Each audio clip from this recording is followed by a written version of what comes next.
नमस्कार, India top news में आपका स्वागत है। चुनाव को लेकर बड़ी खबर। लोकसभा चुनाव से पहले नेताओं को चुनावी दौरा शुरू। बलिया लोकसभा सीट 72 कैप्टन वैभव सिंह उर्फ सोनू भैया ने ठोका अपना ताल। भारतीय जन नायक पार्टी ने बलिया लोकसभा सीट से अपना उम्मीदवार बनाया। टिकट मिलते ही कैप्टन वैभव सिंह ने गांव-गांव जाकर अपना जनसंपर्क तेज कर दिया। कैप्टन वैभव सिंह ने कहा कि हमारा चुनावी एजेंडा कोई सताए हमें बताए, और कहा कि हम सिर्फ शिक्षा और बेरोजगारी की बात करेंगे। जो बेरोजगार हैं, जो शिक्षित नहीं है, यहाँ उनकी लड़ाई लड़ेंगे। मैं कैप्टन वैभव सिंह यहाँ विपना विपनैता ग्राम का रहने वाला निवासी हूँ और इस बार आपके 72 लोकसभा प्रत्याशी के रूप में भारतीय जन नायक पार्टी ने मुझे ये सौभाग्य प्राप्त किया और मैं अब बलिया की जनता के लिए उनके समक्ष उनकी परेशानियों को सबको समाधान और न्याय दिलाने आया हूँ। क्या एजेंडा रहेगा चुनाव का?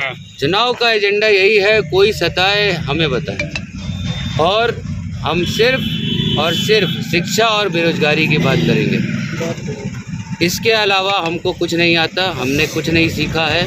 हमने शिक्षा ली है, हमने रोजगार दिया है, और जो बेरोजगार हैं यहाँ पे, जो शिक्षित नहीं है यहाँ पे, उनके हक की लड़ाई हम शुरू करेंगे। मुद्दा ये है कि बलिया ने सहस्त्रों वर्ष से, बलिया का नाम पंडित जवाहरलाल नेहरू ने अपने डिस्कवरी ऑफ इंडिया बुक में भी लिखा था।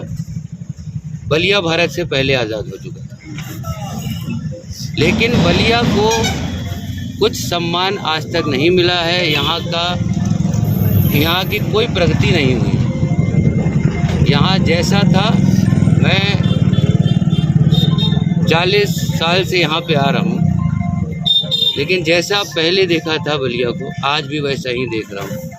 यहाँ से कितने नेता बन गए, कितने मंत्री बन गए, लेकिन बलिया का कोई उत्थान नहीं, ना विकास हुआ। तो इस विकास की दौड़ में, इस उत्थान की दौड़ में मैं चाहता हूँ कि बलिया की सारी युवा मेरे साथ आए और हम मिलके आवाज़ उठाएंगे जिसकी गूंज दिल्ली तक जानी चाहिए। कोई लड़ाई नहीं लड़नी है, हमें सिर्फ जनता को बताना है कि उनको जो वादे किए गए थे वो आज तक पूरे नहीं हुए हैं। अगर हो गए होते तो यहाँ का विकास हो जाता। यहाँ का विकास नहीं हुआ तो वादे पूरे नहीं हुए। चुनाव आयोग का भी इस बार है, जो वादा किया वो निभाना पड़ेगा। तो आप कुछ भी वादा करके जब आप वोट ले लेते हैं जनता से, तो जनता को भी उस वादे को पूरा देखने की इच्छा होती है। वो इच्छा आप मार रहे हैं। तो अब कोई वादा कर रहा है तो मैं भी सबका भाषण सुनूंगा और उनके वादे पे मैं भी देखूंगा कि क्या क्या हो रहा है बलिया में, क्योंकि मैं वादा नहीं कर रहा हूँ, मैं करके दिखाऊंगा।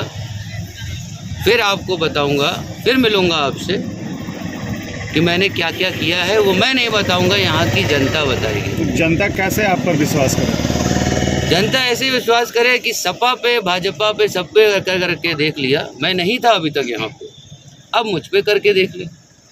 इतने साल उनको दे दिए, तो एक बार मुझे दे के देखें, मुझे एक बार चुने, उसके बाद वो खुद बोलेंगे कि हर बार कप्तान साहब की सरकार।